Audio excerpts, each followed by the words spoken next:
اور ہمارا دین وہی ہے، ما انا علیہ واصحابی، حضور نے فرمایا جس چیز پر میرا عمل ہے اور میرے صحابہ کا ہے، دین تو اصل میں وہی ہے۔ جہاں تک ایصال ثواب کا تعلق ہے، اس میں ہمارے ہاں ذرا کافی مختلف آراء موجود ہیں۔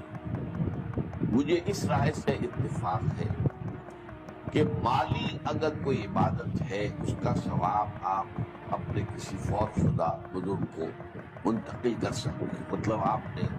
کسی بیوہ کی کو مدد کی ہے، کسی یتیم کی کو مدد کی ہے، کسی دینی کام میں پیسہ لگایا ہے، کوئی صدقہ جاریہ شروع کیا ہے خدمت خلق کے لیے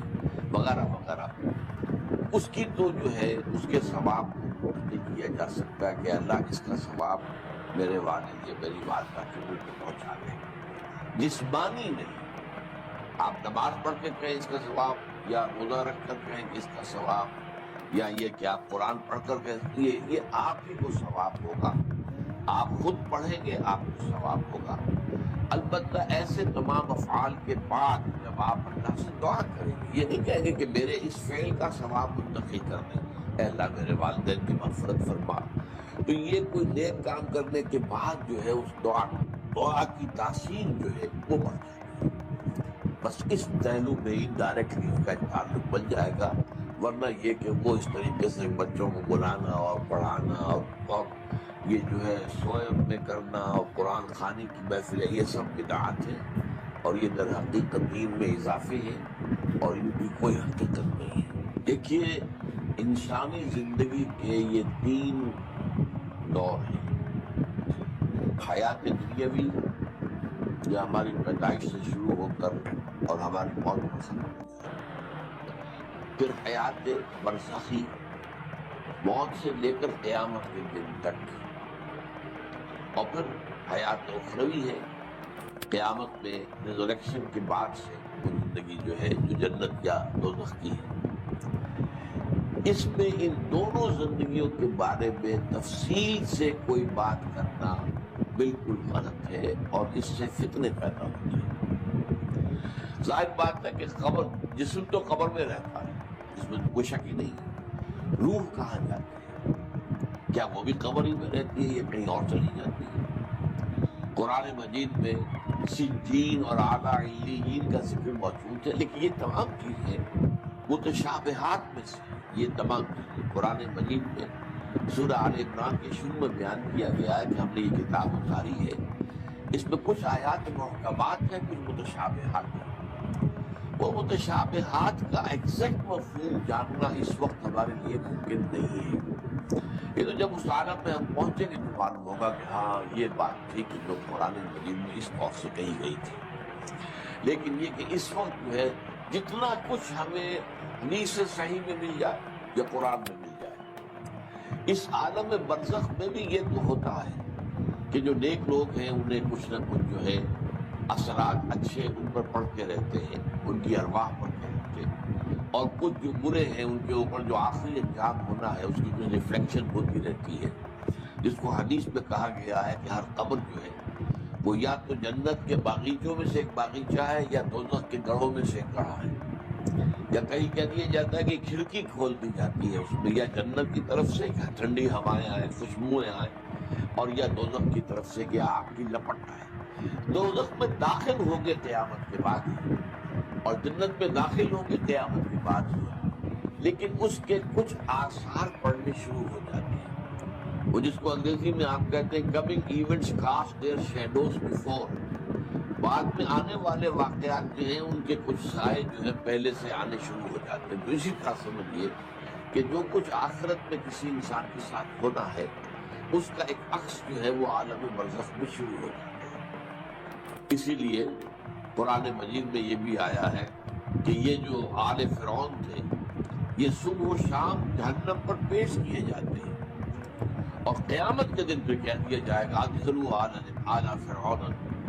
آدم کو داخل کر دو آگ کے اندر۔ تو یہ اس حد تک، باقی یہ ہے کہ تفصیل میں جانا،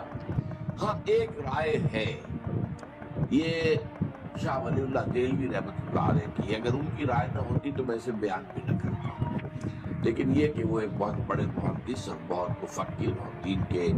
فلسفے سے بہت بڑے واقف انسان تھے، انہوں نے کہا کہ جو اولیاء اللہ ہوتے ہیں، اللہ کے نیک بندے، اللہ کے بندے،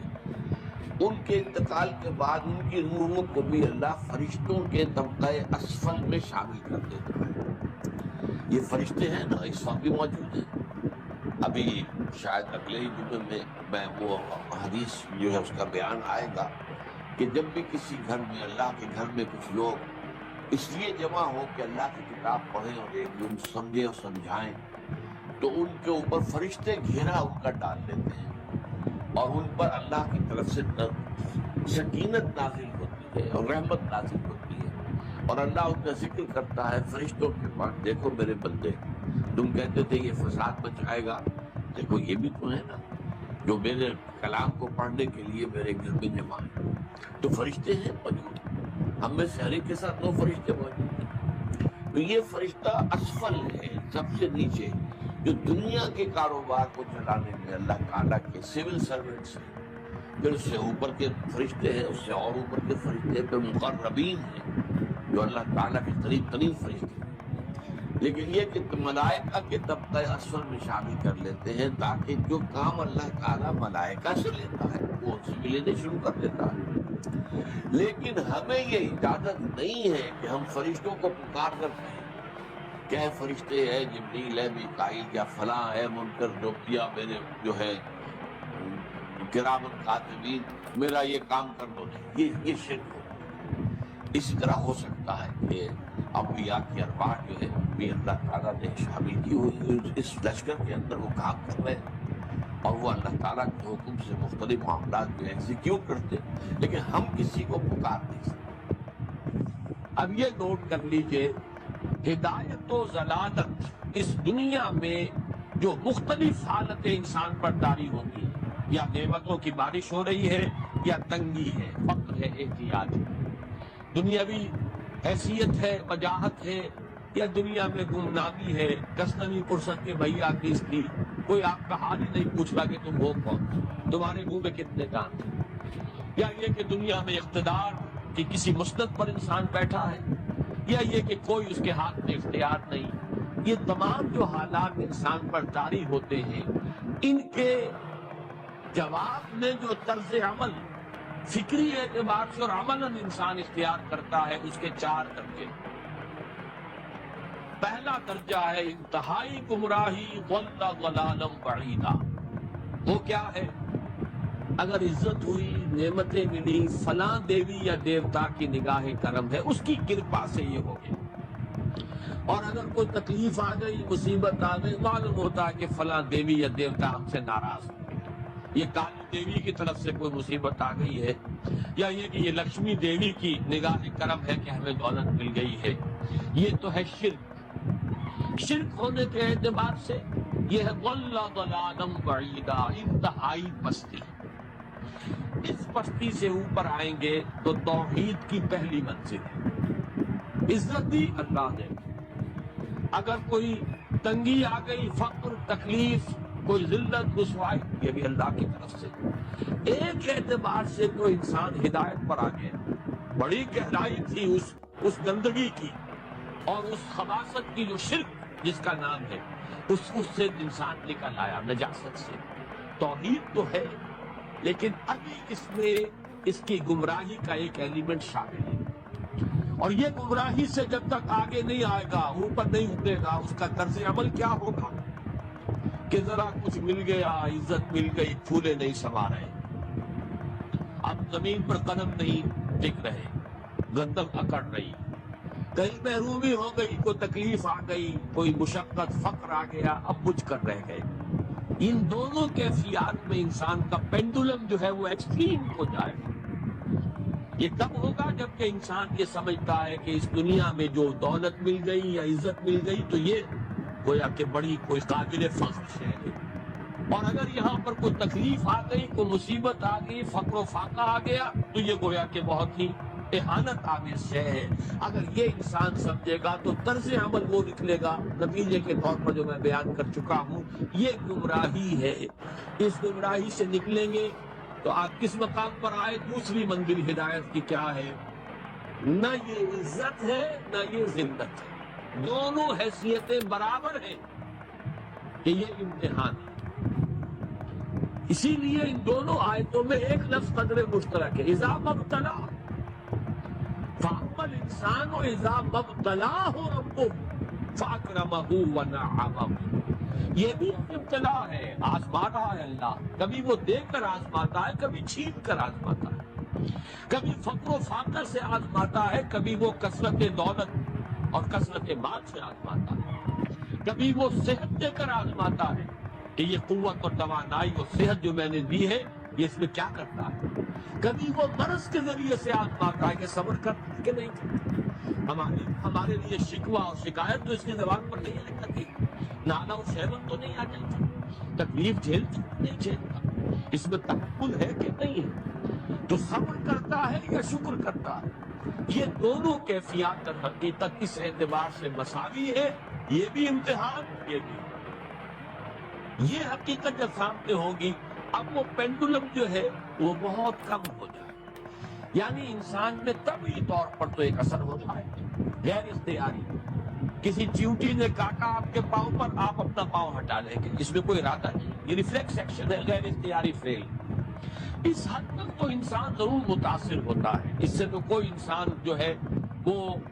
بلند تر نہیں ہو سکتا۔ حضرت ابراہیم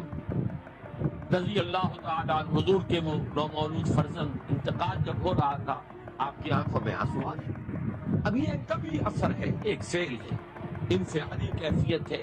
جو بالکل طبعی ہے، لیکن یہ نہیں کہ اس کی وجہ سے انسان کی زبان پر کوئی شکوہ آ جائے، کوئی شکایت آ جائے، یہ نہیں ہوگا، یہ ایمان کے منافی ہے۔